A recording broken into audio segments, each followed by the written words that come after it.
I've seen the fear and I've seen the tears. I know what situations do to people.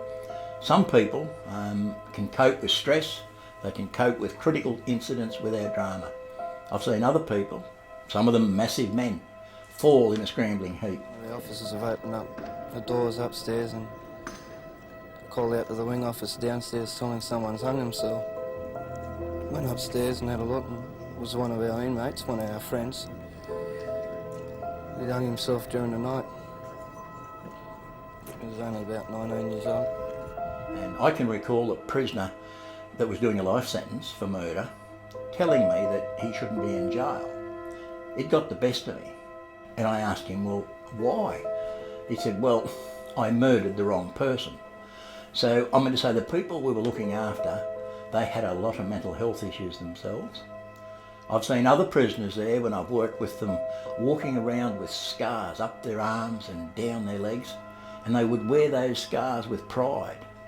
And I could never ever work that out until the day I approached one of these cutters, as we used to call them. And I asked him, I said, why do you do that? And doesn't it hurt? And he responded with, no, it doesn't hurt, and I feel best when I'm cutting myself. So we worked in a very complex area, people with varying degrees of problems.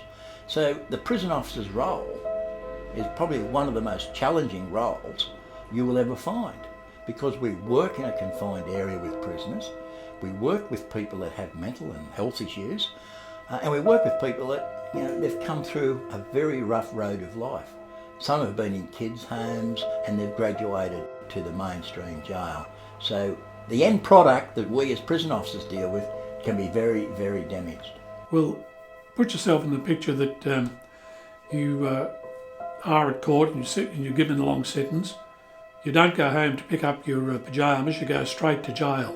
You go in behind those high, foreboding walls, you're met by an officer, and immediately you're under a regime of discipline, of told where to go, what to do, when you're going to eat, when you're going to play sport, when you're going to school.